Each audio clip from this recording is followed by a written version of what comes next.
Bapak-bapak, ibu-ibu, saudara-saudara yang saya hormati, Namo Buddhaya.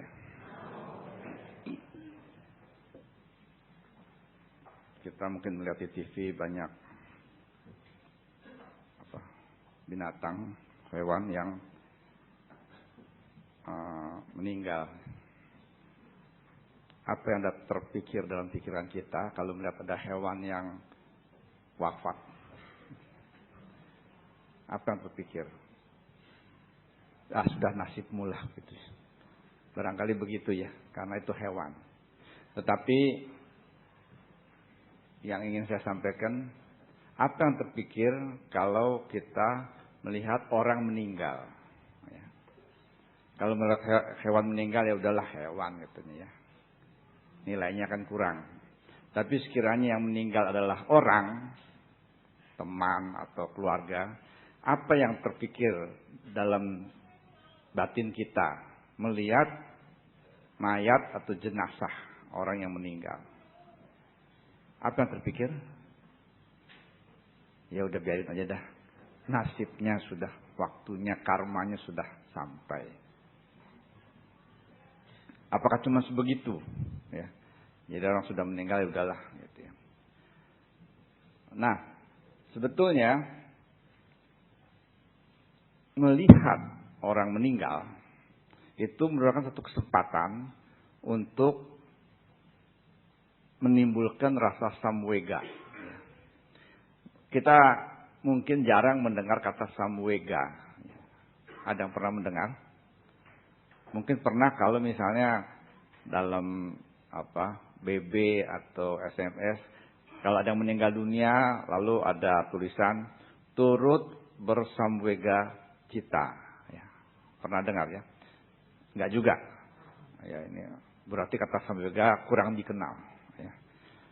Sekarang dikenalkan ya kata samwega itu supaya kita mengenal. Memang beberapa waktu yang lalu kalau ada yang meninggal, kadang-kadang ada yang mengatakan turut bersamwega cita. Sebab katanya umat Buddha tuh kalau ada yang meninggal tidak boleh bilang turut berduka cita. Cuman susah ya kalau kita tidak boleh bilang turut berduka cita, bilangnya apa? Masa bilangnya turut bersuka cita? Atas meninggalnya kan lucu juga ya. Nggak pantas kan? Tapi kalau berduka cita nggak boleh. Jadi duka itu kan suatu perasaan yang tidak baik. Tidak boleh dikembangkan kan. Jadi dia sudah berduka, kita turut berduka cita. Jadi kita ikut berduka. Pikiran kita jadi tidak baik. Jadi tidak dianjurkan umat Buddha menyampaikan turut berduka cita. Turut bersuka cita juga keterlaluan, nggak boleh ya. Jadi waktu itu ada yang mengusulkan memakai turut bersamwega cita. Ya. Tapi tidak populer. Dan banyak orang yang tidak tahu artinya apa. Berarti sebetulnya kata samwega memang dikenal dalam agama Buddha. Ya. Jadi ceritanya waktu Pangeran Siddhartha keluar istana, diiringi oleh Channa, melihat orang tua, orang sakit, dan orang mati, ada rasa keterkejutan dalam diri Pangeran Siddhartha. Sebelumnya Pangeran Siddhartha hidup dalam istana di mana tidak ada orang tua, tidak ada orang sakit, tidak ada orang mati. Jadi semuanya tampak sehat, tampan, gagah, cantik, bagus semua. Jadi begitu Pangeran Siddhartha keluar melihat rakyat, melihat ada orang tua, orang sakit, orang mati, timbullah rasa keterkejutan. Timbullah rasa samwega. Itulah samwega. Terkejut, kaget, syok melihat keadaan dunia. Ya, dan timbul rasa ingin terlepas dari keadaan itu. Ya. Kan kita tahu bahwa Pangeran Siddhartha meninggalkan istana untuk mencari jalan untuk membebaskan diri dari usia tua, sakit, dan mati. Ya kan itu tujuannya. Jadi pada waktu melihat 3 peristiwa itu, timbullah samwega. Jadi rasa dorongan yang kuat, rasa tergugah dalam hati, ingin terbebas dari usia tua, sakit, dan mati. Ya. Itulah namanya samwega. Jadi ada dorongan hati yang luar biasa. Nah, setelah yang keempat, melihat pertapa suci, ya, timbullah pasada. Pasada itu keyakinan yang kuat untuk terbebas dari penderitaan itu. Ya. Jadi waktu itu melihat orang tua sakit dan mati timbul samwega, lalu melihat pertapa suci timbullah pasada, yaitu keyakinan yang kuat, yang jernih untuk terbebas. Ya. Sebetulnya itu maksudnya samwega. Ya. Tapi kan belum tentu semua orang akan begitu kan? Belum tentu semua orang melihat orang meninggal terus ingin terbebas, ya. Tidak semua begitu dan tidak semua mengerti. Nah, jadi samwega itu berasal kata sam itu berarti bersama atau dengan, dan wega itu adalah kekuatan atau dorongan, ya.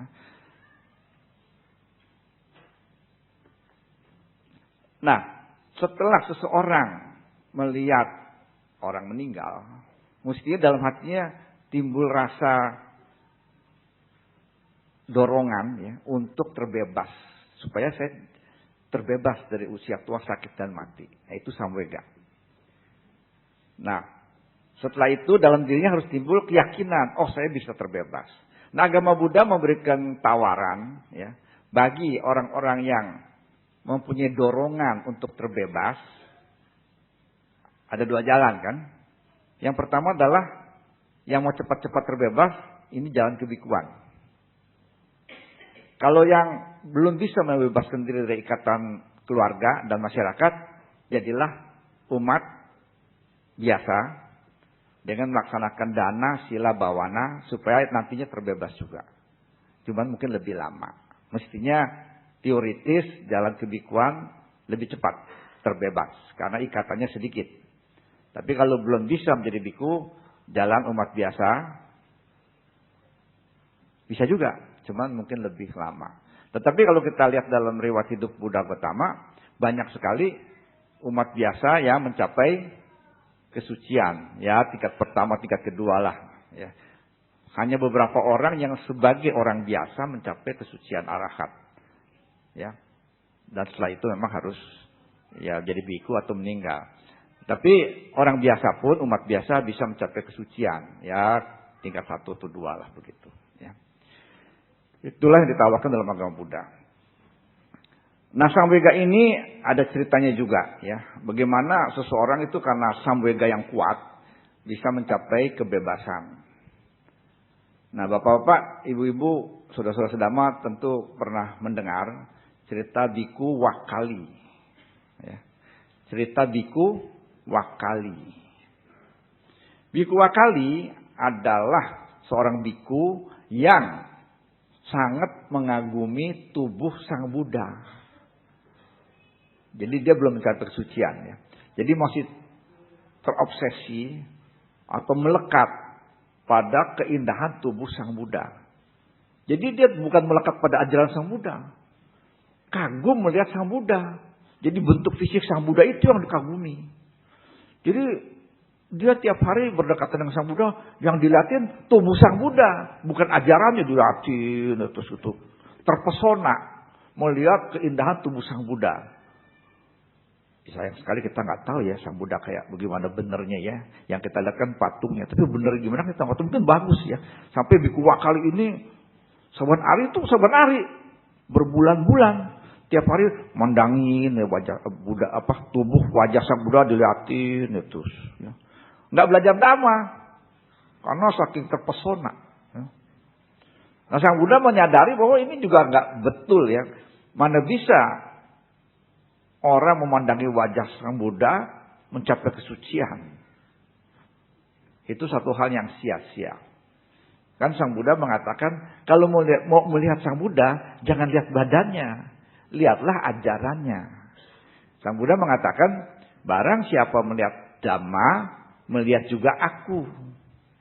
Jadi kalau cuma melihat badannya saban hari dilihatin ya, terus nggak bakal mencapai kesucian.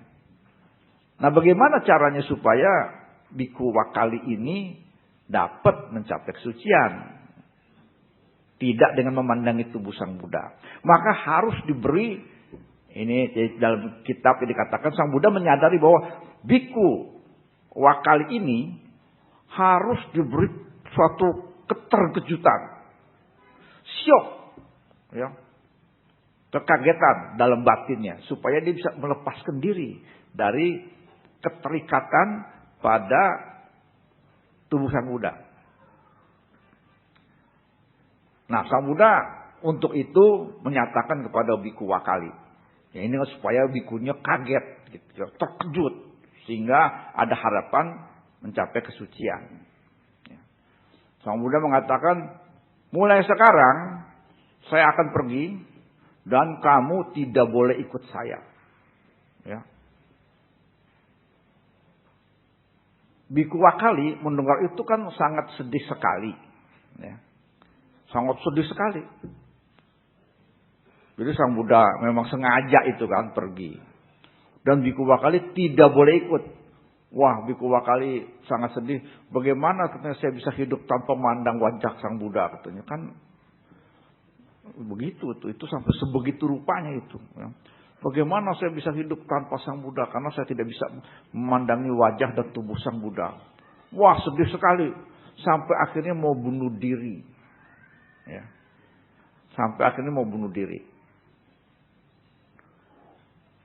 Maka biku wakali pergi ke atas bukit.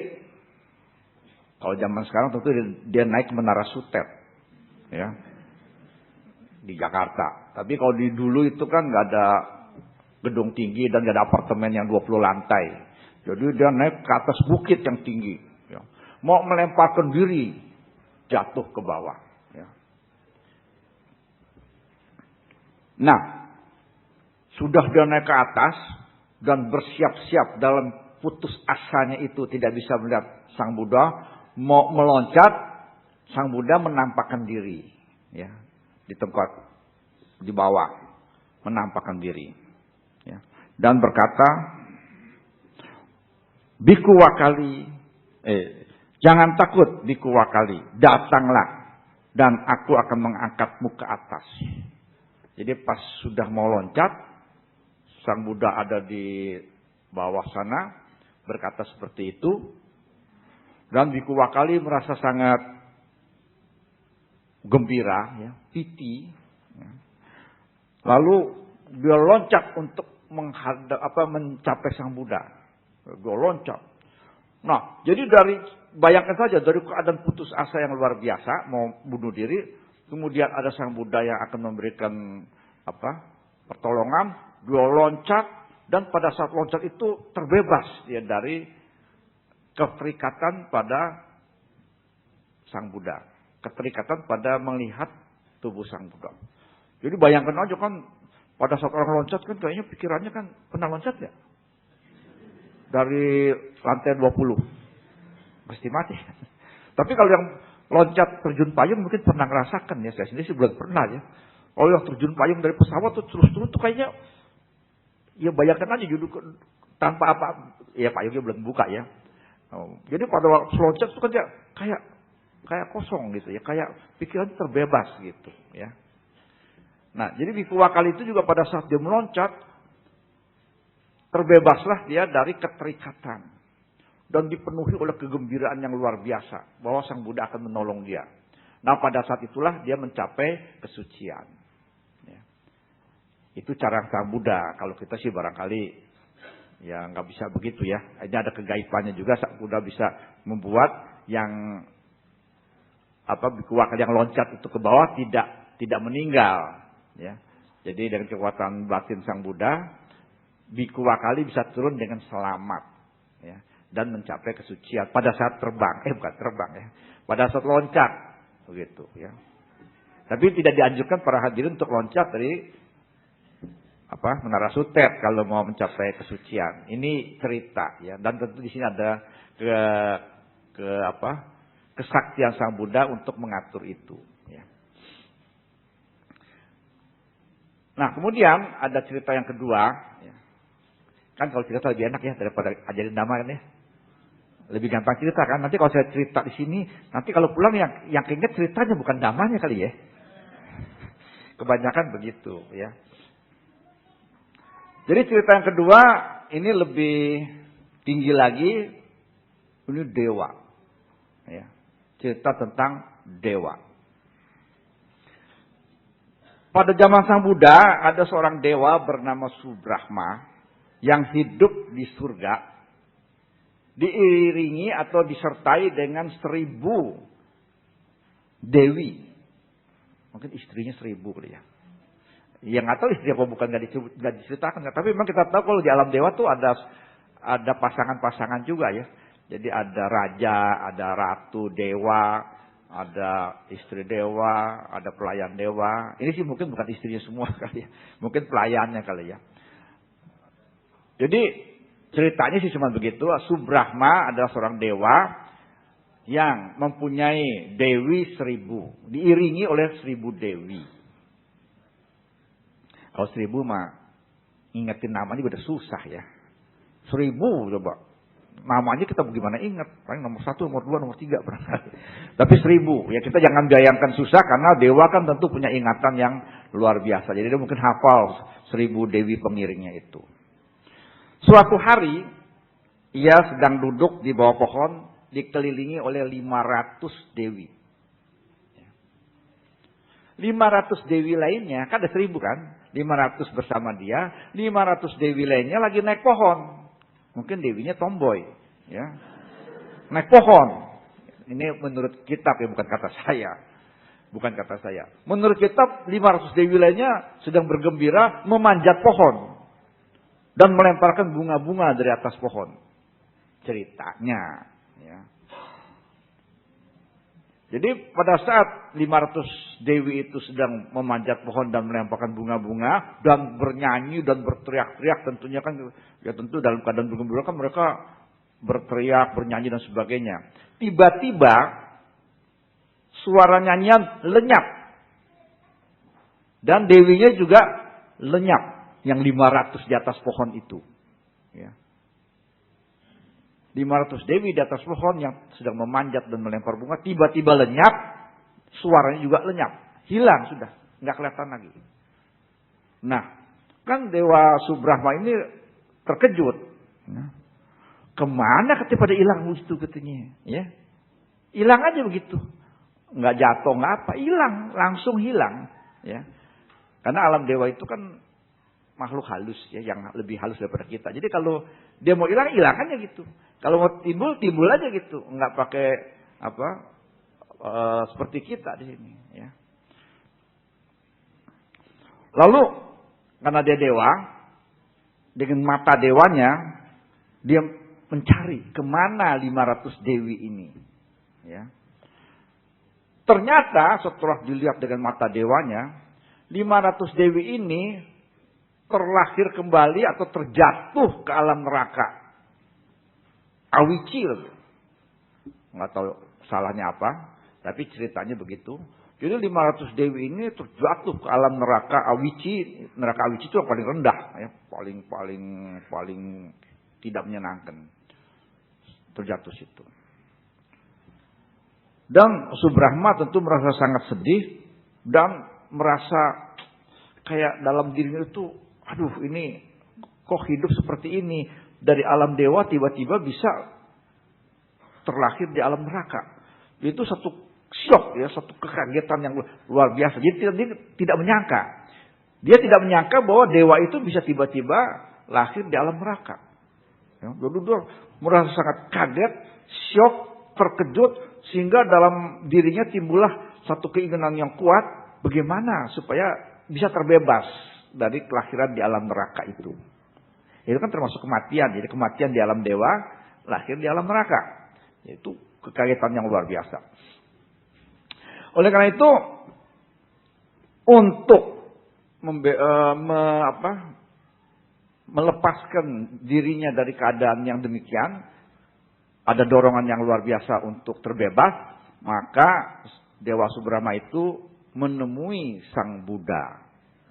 menemui Sang Buddha dan menceritakan tentang ketakutannya itu ya, ketakutannya untuk kehidupan ini. Jadi selalu gelisah, sejak itu dia sangat gelisah, sangat takut. Jadi menanyakan kepada Sang Buddha bagaimana supaya saya bisa terlepas dari keadaan itu. Karena dia tahu waktu itu dia melihat bukan cuma 500 dewi itu yang akan terjatuh ke alam neraka, tapi dia sendiri dan 500 dewi ini juga akan terjatuh ke alam neraka. Jadi dengan mata dewanya itu dia melihat juga bahwa 7 hari lagi Dewa Subrahma dan 500 dewi lainnya akan terjatuh ke neraka yang sama. Jadi luar biasa ketakutannya. Ya. Jadi kan dari alam dewa tiba-tiba ke alam neraka kan itu satu keadaan yang sangat beda ya, sangat luar biasa ya. Di alam dewa sangat senang, di alam neraka sangat susah. Ya. Nah, jadi ketakutan melihat 500 dewi terjatuh, ketakutan melihat dia sendiri akan terjatuh, datanglah dia kepada Sang Buddha untuk menceritakan ketakutan itu dan bagaimana melepaskan rasa takut itu.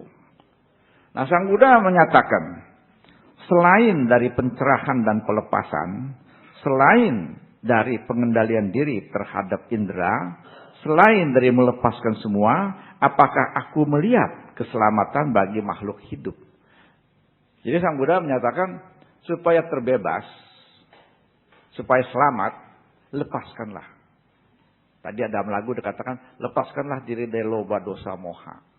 Ya. Lepas dari segala sesuatu. Kalau orang sudah terlepas, maka dia akan terbebas. Mengapa orang tidak terbebas? Karena dia terikat, melekat. Jadi orang meninggal, kalau dia masih melekat, dia akan lahir kembali. Tapi pada saat orang meninggal, dia sudah terlepas, terbebas dari ikatan, tidak ada lagi yang membuat dia terlahir kembali karena tidak ada tarikan lagi, sudah terbebas gitu, ya. Begitu mendengar kata-kata Sang Buddha, maka saat itu Subrahma dan para dewi mencapai kesucian. Ya. Yaitulah samwega itu. Ya. Samwega itu rasa terdorong, rasa desakan yang sangat kuat dalam hati untuk terbebas dari penderitaan atau usia tua sakit dan kematian. Jadi itulah yang harus dikembangkan oleh kita. Jadi kalau kita melihat orang meninggal, ya kita harus mengembangkan samwega dan pasada. Samwega dan pasada. Ya. Melihat orang meninggal kita melihat, oh ini adalah penderitaan. Saya ingin terbebas. Jadi itu merupakan satu dorongan buat kita agar kalau kita melihat orang meninggal, kita merasakan bahwa memang inilah hidup yang penuh penderitaan dan kita ingin terbebas dari itu.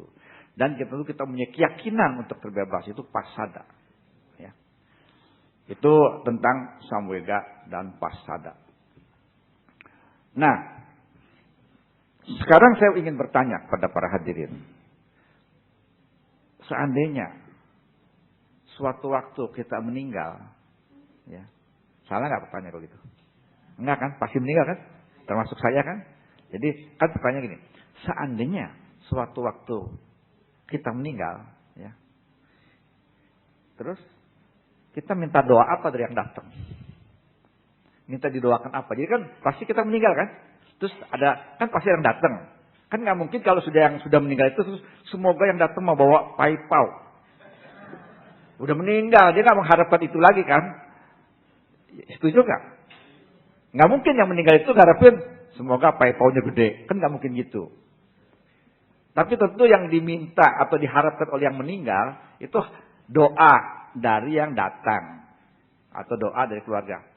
Apa yang diharapkan doa itu? Harapannya apa? Harapannya didoain apa gitu oleh yang datang? Dimaafkan kesalahannya, apalagi? Apalagi? Jadi para hadirin kalau lagi ke tempat orang meninggal, terus sembahyang depan orang yang meninggal, ngomongnya apa? Nah, semoga terakhir di alam bahagia, atau semoga hutangmu saya maafkan, ya. Boleh juga kan? Segala kesalahanmu dimaafkan, ya. Tapi umumnya yang paling umum adalah semoga almarhum terlahir di alam bahagia. Itu sama, dewa pun begitu, ya. Jadi rupanya para hadirin sudah mirip dengan dewa, ya. Kata-katanya, kalau mengharapkan semoga terlahir di alam bahagia. Ya. Kalau di negeri Buddhis, apabila mendengar ada yang meninggal, mereka ngomongnya apa? Jadi biasanya mereka menyebutkan Waya Dhamma Sankara atau Anicca Wata Sankara. Kan ada parita kan, Anicca Wata Sankara Upada Waya Damino gitu. Kalau dulu dilaguin, nggak tahu sekarang di sini masih dilaguin apa enggak. Anicca Wata Sankara Upada Waya Damino. Itu dulu pakai lagu. Kalau sekarang lebih datar kan. Anicca Wata Sankara Upada Waya Damino Upajito. Gitu kan gitu ya. Datar. Kalau dulu pakai lagu. Di sini tadi Karania pakai lagu ya. Nah, itu namanya demen belagu. Ada lagunya, tapi itu zaman dulu ya. Kalau sekarang banyak juga yang gak pakai lagu, datar gitu ya. Itu kalau yang dari mungkin yang lagu itu warisan Bante Narada kali ya dari Sri Lanka. Jadi berlekuk-lekuk. Lebih enaknya mana yang belagu apa enggak? Belagu. Ya itulah. Memang orang kalau umat sih lebih demen belagu, tapi kalau para ikutai demennya enggak, rata aja gitu ya. Enggak tahu dah mana yang maunya lah. Nah, jadi kalau orang mendengar ada yang meninggal bisa dikatakan Sabe Sankara Anicca ya. Oleh karena itu kalau kita misalnya melihat koran ya, melihat yang meninggal kan ada kan telah dipanggil. Ya itu kan masing-masing orang boleh aja kan telah dipanggil ke rumah mana gitu. Terus ada juga rip, ya toh? Rest in peace, artinya beristirahat dengan damai. Atau berita duka cita. Nah kalau kita melihat Sabe Sankara Anicca, nah ini umat Buddha, ya kan gitu kan. Jadi biasanya umat Buddha kalau meninggal di iklan itu Sabe Sankara Anicca. Ya. Kita nggak pakai rip ya, rest in peace. Belum tentu rip, soalnya dibakar kan kepanasan dia. Jadi nggak pakai beristirahat dengan damai ya. Sebetulnya kan filosofinya beda. Jadi kita tidak rest in peace, tidak dipanggil, tapi kita mengatakan Sabe Sankara Anicca, bahwa kematian itu adalah proses perubahan. Jadi itu Sabe Sankara Anicca di judul, bukan di judul ya, di atas dari berita kematian itu. Nah kalau tadi saya katakan kalau di negeri Buddhis ada yang mengatakan kalau ada yang meninggal mereka mengatakan Waya Dhamma Sankara. Dan kata-kata ini adalah kata-kata Sang Buddha terakhir sebelum wafat. Ya. Jadi sebelum wafat Sang Buddha menyatakan Waya Dhamma Sankara Apamadena Sampadeta. Segala sesuatu yang tercipta tidak kekal. Oleh karena itu berusahalah dengan sungguh-sungguh. Ya, ini kata-kata Sang Buddha yang terakhir. Ya. Waya Dhamma Sankara Apamadena Sampadeta. Segala sesuatu yang tercipta tidak kekal. Atau segala sesuatu yang tercipta dari paduan unsur-unsur tidak kekal. Oleh karena itu berusahalah dengan sungguh-sungguh. Ya. Atau boleh juga tadi itu. Anicca Wata Sankara. Sama juga ada Anicca, ada Sankara. Yang tercipta tidak kekal. Atau Sabe Sankara Anicca. Sabe berarti kan semua. Sabe Sankara Anicca. Semua yang tercipta atau paduan dari unsur-unsur itu tidak kekal atau anicca. Ya. Nah, jadi itu merupakan satu perubahan ya kematian itu. Dan sebagaimana yang saya katakan, sudah ada persamaan antara hadirin dengan para dewa dalam mendoakan yang meninggal. Ya. Para dewa meninggal nggak? Meninggal juga kan? Nah, para dewa itu kalau meninggal tentu dia tidak masuk rumah sakit. Karena di surga tidak ada rumah sakit. Kalau kita sakit masuk rumah sakit fluid atau mana gitu ya. Tapi kalau para dewa nggak ada rumah sakit, ya. Dan tidak menderita sakit kanker apa sakit apa, ya. Tapi badannya berubah, ya. Badan dewa akan berubah pada saat akan meninggal dan itu kelihatan, ya, akan kelihatan oleh teman-teman. Jadi para dewa itu bisa melihat kalau seorang dewa akan meninggal, ya, akan meninggal. Jadi badan dewa yang tadinya mengeluarkan cahaya menjadi suram. Cahayanya menjadi suram. Jadi dewa itu teorinya adalah makhluk yang bercahaya, radian. Tapi kalau dia sudah mau waktunya sampai untuk meninggal, maka cahaya yang tadinya bersinar suram. Kemudian jadi berkeringat. Tadinya dewa itu tidak berkeringat, kemudian jadi berkeringat, ya. Bunga-bunga yang ada menjadi hilang. Kelihatan. Jadi seperti sudah, istilahnya kalau bahasa Indonesia jadi udah sumpek barangkali wajahnya gitu ya. Tadinya bersinar udah sumpek. Ya kucel gitu. Itu tanda-tanda sudah habis sudah habis masa sebagai dewa. Kekuatan sebagai dewa sudah habis, sehingga habis pula kecerahannya, kecemerlangannya sebagai dewa. Dan para dewa yang lain melihat, oh ini waktunya sudah habis. Maka mereka melihat dewa yang sudah waktunya tiba untuk meninggalkan alam dewa. Mereka berkata, ya, pergilah sahabat ke alam yang baik. Setelah pergi ke alam yang baik, perolehlah apa yang pantas diperoleh. Setelah memperoleh apa yang pantas diperoleh, mantapkanlah diri dalam hal itu. Nah, apa yang disebut alam yang baik bagi para dewa? Yaitu alam manusia. Ya. Jadi alam manusia oleh para dewa dianggap alam yang baik. Mengapa? Karena di alam manusia para dewa itu nantinya bisa berbuat kebajikan yang susah diperoleh di alam dewa. Ya. Jadi kalau di alam dewa, para dewa itu susah berbuat kebaikan. Karena dia mau menolong sesama dewa, gak bisa. Karena dewa juga udah pada bagus semua. Udah pada baik. Apanya mau ditolong? Ya. Paling-paling mendengar dhamma. Paling-paling mengingat ajaran Sang Buddha. Kalau ingat, banyak para dewa karena terlalu senang, terlalu bergembira, sampai lupa diri. Ya, akhirnya lupa ajaran. Tapi kalau misalnya bisa ikut mendengar ajaran Sang Buddha, baca parita, ya, nah itu mereka berbuat kebajikan. Tapi lebih banyak yang lupa daripada yang ingat, karena di sana selalu ada kesenangan. Kadang-kadang saking senangnya sampai lupa makan, mati dewanya. Ya. Dewa juga mesti makan, cuma makannya makanan dewa gitu. Ya, kalau lupa makan, lupa apa, dewanya bisa mati, ya, karena kehilangan energi. Ya. Nah, kita cerita tadi dewa yang meninggal. Jadi meninggal itu dia akan terakhir kembali dan didoakan.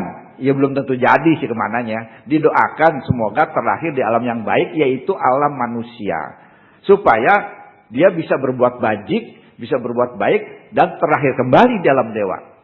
Ya, ya kalau di alam dewa terus dia nggak berbuat baik apa-apa. Habis turun, ya. Nah turunnya kalau bisa ke alam manusia supaya bisa berbuat baik lagi, bisa lahir di alam dewa lagi, gitu. Itu makanya sebutnya alam yang baik adalah alam manusia. Ya.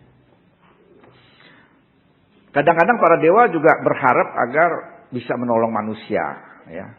Jadi para dewa di atas melihat manusia, minta tolong dong sama saya supaya saya tulungin, gitu. Karena kalau nggak diminta dia nggak bisa nolong. Jadi para dewa kadang-kadang ingin berbuat baik pada manusia. Tapi nggak bisa, karena manusianya minta tolong. Jadi mesti minta tolong sama dewa, baru dia bisa nolong. Ya, kayak kita, mau minta tolong sama orang, kita diem aja. Kan yang punya uang juga misalnya, atau punya tenaga untuk bantu kita juga nggak bisa membantu kita kan. Kita diem aja, dia nggak tahu kan apa yang dibutuhkan. Jadi para dewa itu kalau mau diminta tolong mesti di ngomongin, oh para dewa tolonglah saya gitu, mau apa gitu, ya syukur-syukur bisa nyampe, dan dia berusaha membantu, ya. Belum tentu sih. Nah, sebagai bagian terakhir, saya ingin ceritakan bagaimana perbandingannya lahir di alam dewa dan di alam manusia, di alam neraka dan sebagainya. Jadi menurut kitab, ya, bahwa kalau bayangkan seseorang sedang dalam perjalanan, ya, kepanasan, kehausan, kecapean, udah letih sekali, terus tiba-tiba sampai di sebuah istana yang indah, ada minuman yang enak, ada, ya kalau zaman dulu sih nggak disebut ada AC, ya. Cuman ruangan yang teduh, kasur yang empuk, itulah alam dewa. Kira-kiranya kayak gitu.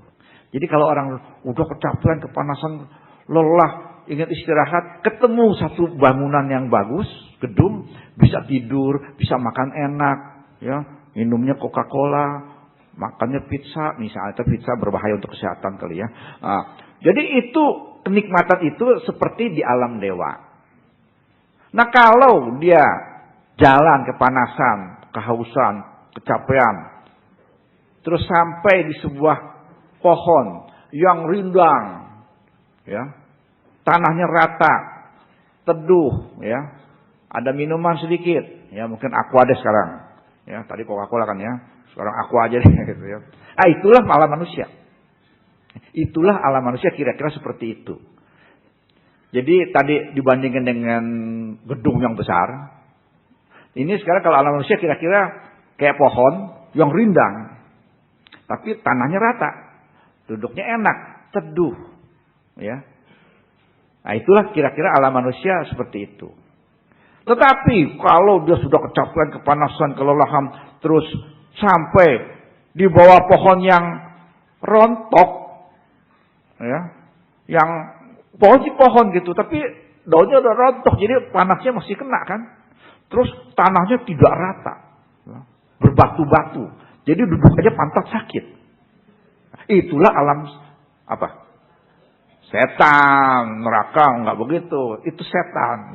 Jadi kalau alam setan kira-kira gitu, pohon udah rontok, jadi sinar matahari bisa masuk, tanahnya nggak rata, ya.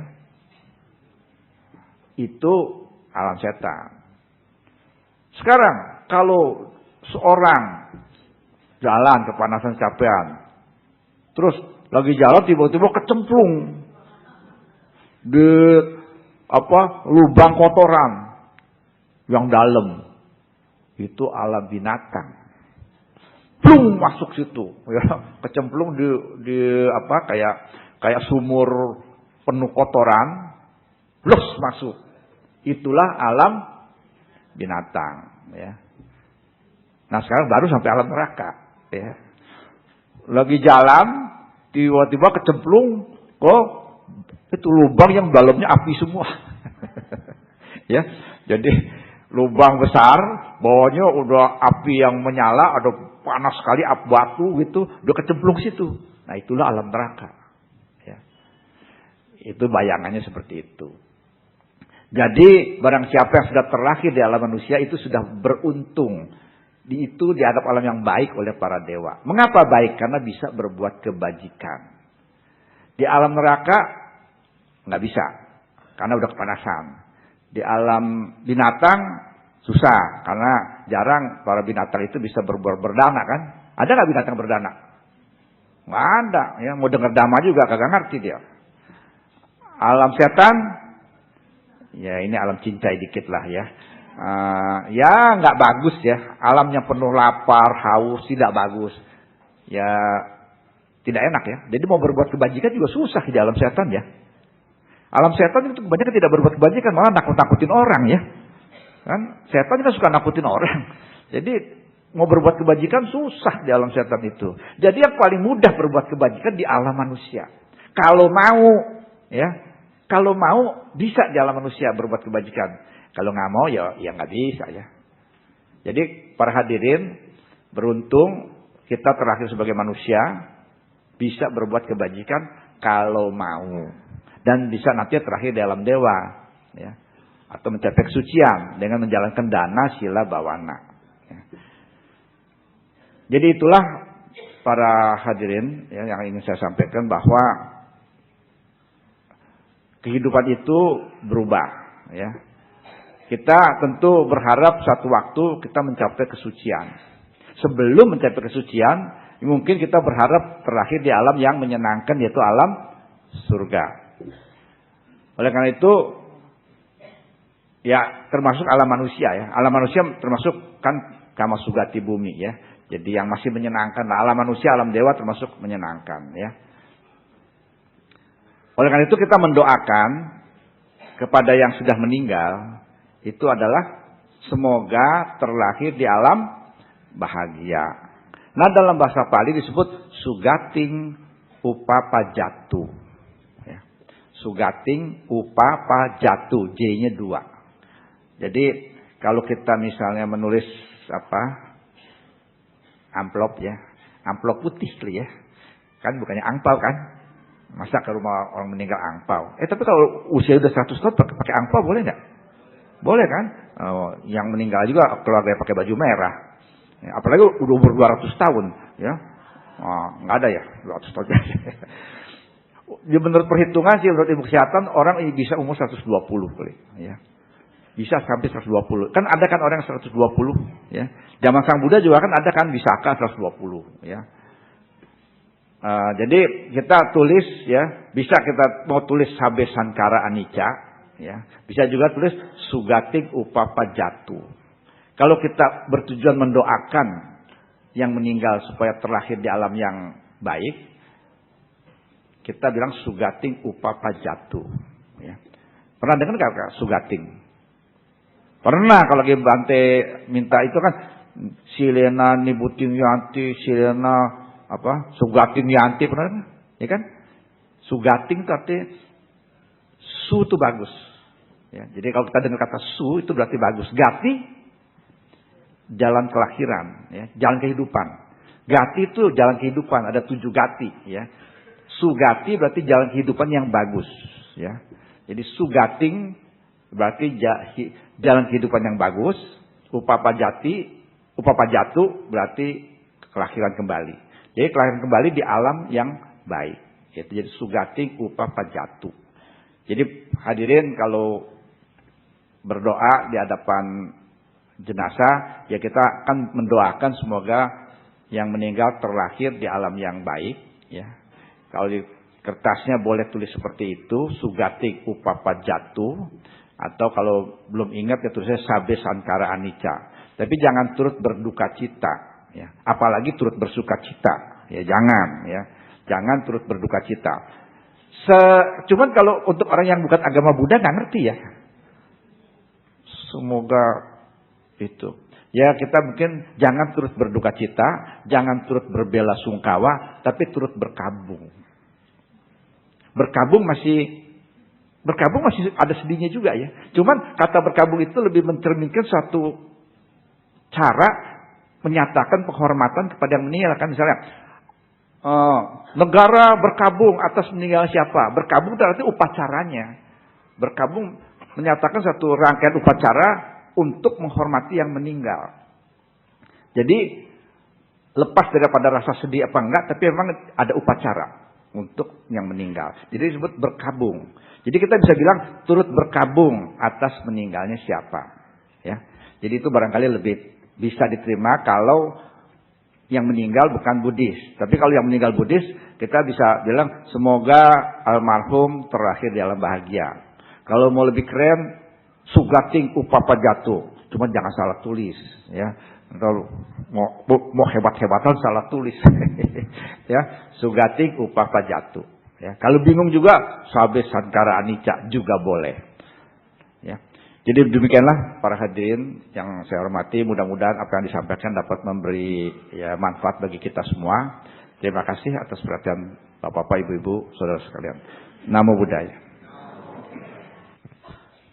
Kita masuk ke sesi tanya jawab. Sudah ada beberapa pertanyaan tertulis yang masuk, tapi kami persilakan dulu Bapak Ibu sekalian jika ada yang bertanya langsung kepada Romo Dharma Kawidya.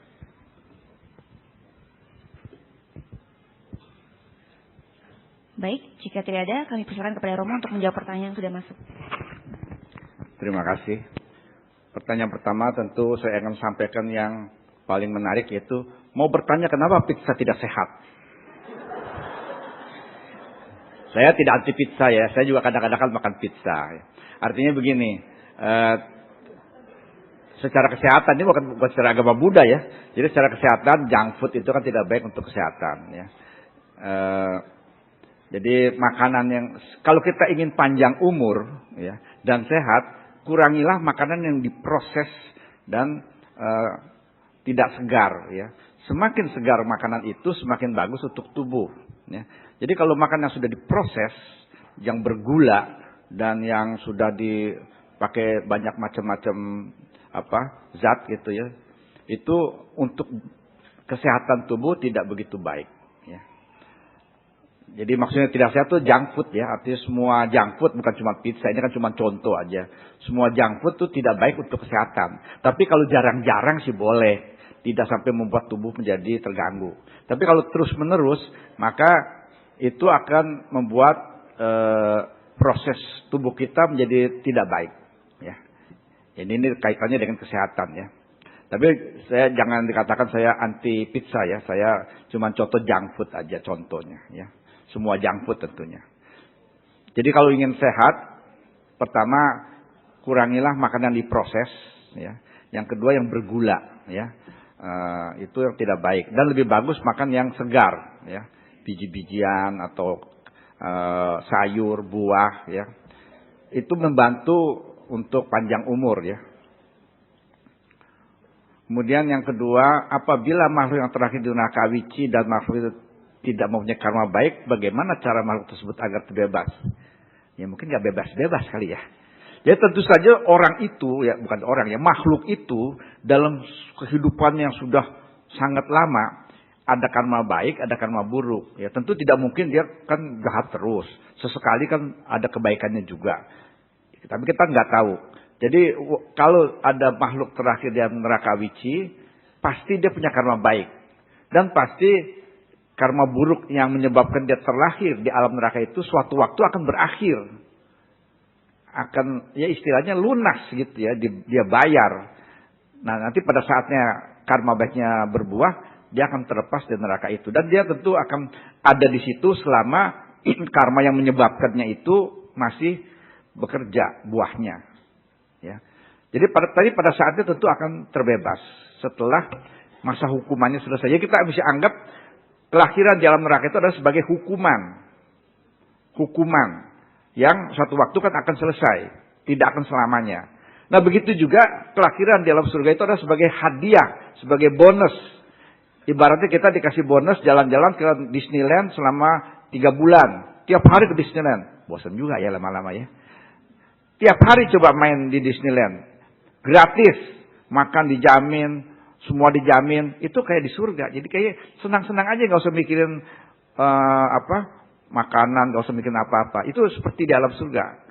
Cuman karena saking senangnya dengan bikin kebaikan gitu. Mau berbuat baik juga susah karena main terus gitu ya. Contohnya seperti itu. Tapi satu waktu akan habis juga bonusnya itu.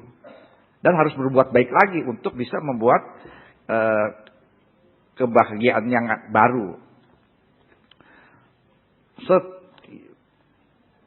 Setiap orang pasti punya perasaan gak suka sama orang. Pertanyaannya perasaan gak suka sama orang itu datang karena secara alami ya.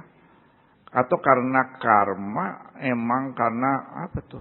Pikiran dan hati kotor. Jika itu karena pikiran hati kita, bagaimana cara mengatasinya? Ya betul ya, tentu setiap orang punya perasaan tidak suka kepada orang lain. Kalau hebat jadi benci, ya kan? Tentu ini karena pengalaman masa lampau. Ya. Pengalaman masa lampau. Misalnya si A pernah berbuat tidak baik pada kita. Ya. Dan kita tidak suka perbuatan itu. Jadi kita nggak suka sama si A kan gitu. Ya. Kalau si A pernah berbuat tidak baik pada kita tidak suka. Jadi untuk seterusnya nggak suka. Begitu kita ingat si A, walaupun si A-nya nggak ada, nggak suka juga. Karena apa? Karena di otak kita sudah ada file, sudah ada rekaman tidak bagus tentang si A. Ya. Kalau kita tidak punya rekaman sesuatu terhadap si B misalnya, itu nggak ada rasa nggak suka kan? Misalnya kita tidak ada rekaman tentang si B, terus kita ketemu si B di Fleet Village misalnya gitu, lagi jalan ketemu si B, tapi kita nggak tahu si B siapa, nggak ada rekaman apa-apa. Kalau ketemu dia, timbul nggak rasa nggak suka? Enggak, karena nggak ada rekaman. Jadi biasa aja. Jadi tidak suka itu timbul karena ada file atau rekaman di otak kita bahwa si A adalah tidak menyenangkan. Nanti kalau ketemu orang yang wajahnya seperti si A, kita nggak demen juga. Ya kan? Bukan si A, tapi suatu kali kita jalan. Terus ketemu wajah yang mirip si A. Dan itu mengingatkan pada si A. Timbul rasa nggak senang pada orang itu. Ya, karena apa? Karena dimirip-miripin gitu. Oh, kalau wajah kayak gini si A nih kayak ini. Begitu ingat si A-nya juga gak senang. Jadi kepada orang itu juga nggak senang juga, nggak suka juga. Nah, cuman bagaimana cara mengatasinya? Ya, kalau nggak suka sedikit mah ya jamak aja ya. Pasti ada rasa nggak suka. Tapi kalau rasa nggak suka yang besar, itu jadi kebencian. Semua juga sebenarnya gini. Pikiran itu kalau nggak suka ya benci kan? Atau masa bodoh. Jadi ada 3 kan? Apakah loba atau dosa atau moha, sebodoh aja gitu dah. Kalau loba suka, dosa tidak suka. Kalau berat jadi benci. Nah, bagaimana cara mengatasinya? Yaitu mesti disadari, ya, mesti disadari. Saya dulu mungkin pernah mengingatkan caranya itu dengan mengamati perasaan yang timbul, ya. Mengamati perasaan yang timbul karena kita tidak suka.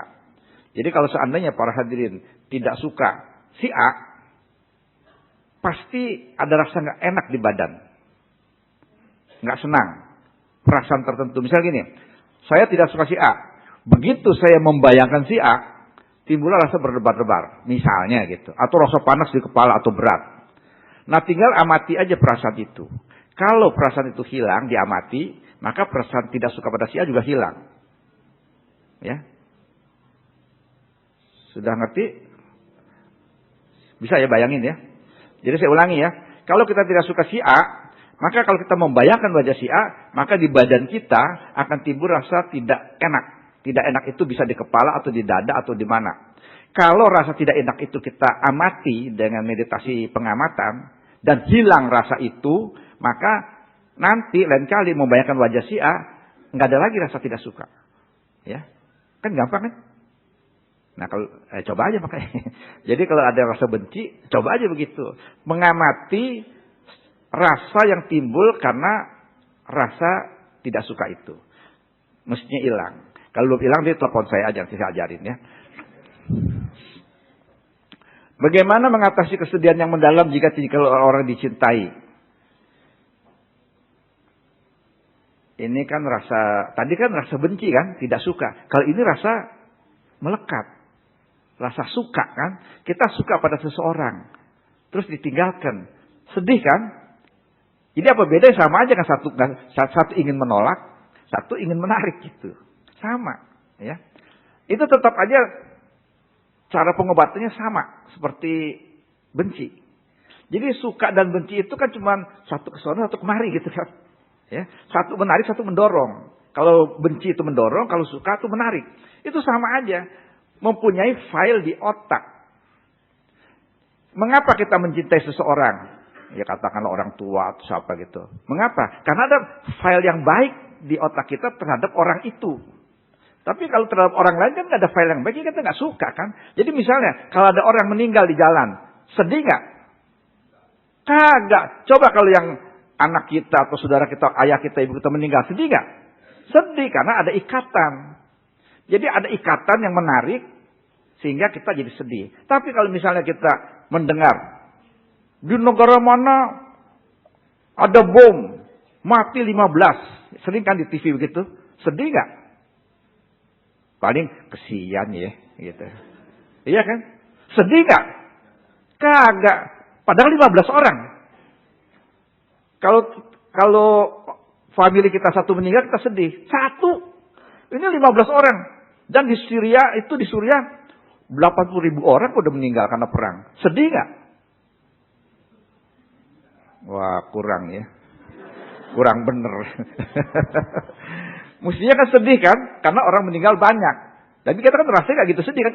Kenapa? Nggak ada ikatan, tidak ada lobanya terhadap orang itu. Nah maka untuk mengobati kesedihan karena ditinggalkan orang cintai, kita jangan kasih nasihat, udahlah karmamu ditinggalkan. Atau udahlah memang dia karmanya jelek, mati. Ya, semua orang juga mati. Ya, gak bisa itu. Kalau orang yang ditinggalkan, orang-orang cintai, gak bisa dinasihati seperti itu. Dia bilang nanti, iya lu sih gak ngerasain katanya gitu. Ya. Jangan kata orang anjing mati jadi nangis. Ada tuh orang anjingnya mati dan nangis. Ya. Nah maka kembali tadi caranya adalah sama seperti tidak suka, yaitu rasakanlah di mana rasa sedihnya itu berada. Misalnya orang ditinggalkan anaknya meninggal, memang sih sangat sedih. Kita tidak bisa menghibur, udahlah lepaskan aja, sudah karmanya, ya sudah kembali dipanggil, kan nggak bisa begitu, ya. Kalau untuk menghilangkan sedih secara dari akar-akarnya itu adalah kalau dia sedih, apa yang dia rasakan di badan dia? Apakah kan ada orang, rasa hati tertusuk duri, kan jadi lagu kan? Iya kan gitu kan? Orang sedih kayak apa? Hatiku seperti teriris sembilu. Ya. Kalau sekarang hatiku seperti dipotong kampak, misalnya gitu. Itu rasa dia, ya. Dan rasa itu ada tempatnya. Kan nggak mungkin saya sedih. Apa yang kamu rasakan? Aduh, hati saya diiris sembilu atau seperti teriris-iris. Di mana rasa teririsnya? Nggak mungkin didengkul kan? Setuju nggak? Nggak mungkin didengkul. Pasti dibilang di sini. Rasa hatiku teriris di sini, gitu kan? Atau apa yang kamu rasakan? Merasakan anak, katakan bisa anak meninggal. Dada saya rasanya berat sekali, seperti tertindih batu 15,5 kilo. Hebat dia bisa ngukur. Mungkin dia pedagang ya, tahu beratnya berapa. Itu cuman manifestasi dari pikiran aja semuanya. Jadi rasa itu, katakanlah rasa berat di dada atau rasa teriris sembilu, jangan diapa-apain. Disadari dengan meditasi pengamatan, meditasi kesadaran. Amati aja. Oh, rasa teriris, rasakan aja. Oh, teriris, rasakan teriris. Lama-lama kalau dia mati hilang. Memang nggak gampang, nggak sekali terus hilang, beberapa kali. Tapi makin lama makin hilang kalau diamati. Jadi meditasi pengamatan itu untuk mengamati apa yang dirasa dan itu akan menghilangkan rasa itu. Mungkin tidak sekali, beberapa kali, tapi makin lama makin hilang, Ya. Kalau rasa ini hilang, teririsnya, sedihnya juga hilang. Sedihnya hilang, ya. Kalau nggak bisa juga disuntik aja di sini, ya. Itu bisa juga. Ini bisa itu. Jadi ada orang, misalnya saya sedih, rasa sedihnya di mana? Di sini. Suntik sedihnya. Nah, rasa sedih di sini hilang, sedih benernya di pikiran hilang juga. Jadi antara otak dan badan itu saling mempengaruhi, gitu. Ini singkatnya begitu, ya. Kalau menjual CD, VCD bajakan melanggar sila enggak? Ini emang jualan kali ya. Mengingat CD, VCD yang original sudah tak mungkin lagi diperdagangkan di Indonesia. Melanggar sila enggak jadi? Menurut para hadirin melanggar enggak? Jadi nggak usah dijawab ya. Menurut para hadirin melanggar kan? Yang jelas sih melanggar undang-undang. Jadi yang jelas kan kalau menjual CD bajakan melanggar undang-undang, peraturan pemerintah. Jadi itu kan dihukum oleh pemerintah. Jadi kalau udah dihukum oleh pemerintah sih nggak usah kita bicara sila lagi, pasti melanggar. Ya. Jadi pasti melanggar. Tapi ada juga pelanggaran sila yang tidak dihukum oleh pemerintah. Ada nggak pelanggaran sila yang tidak dihukum oleh pemerintah? Ada nggak? Apa misalnya? Berbohong sama istri sih gak ditangkap ya. Kan melanggar sila kan, tapi tidak dihukum oleh pemerintah. Nyemprot nyamuk, melanggar sila nggak? Dihukum nggak? Enggak. Ya itu ada. Jadi antara sila dengan peraturan pemerintah tidak sama. Tapi kalau sudah melanggar peraturan pemerintah, pasti sila dilanggar. Tapi kalau melanggar sila, belum tentu dihukum oleh pemerintah karena aturannya beda. Tapi kalau sudah melanggar aturan pemerintah pasti dianggap melanggar sila. Dan tentu umat Buddha tentu tidak pada tempatnya untuk melanggar aturan pemerintah. Jadi akan sebagai warga negara harus taat pada undang-undang. Ya, jadi saya kira itu aja jawabannya. Kalau soal original nggak bisa diperdagangkan lagi ya itu lain cerita. Ya ini kan soal ekonominya. Tapi kalau soal aturannya tentu tidak tepat ya kalau menjual CD bajakan. Ya terima kasih. Namo Buddhaya.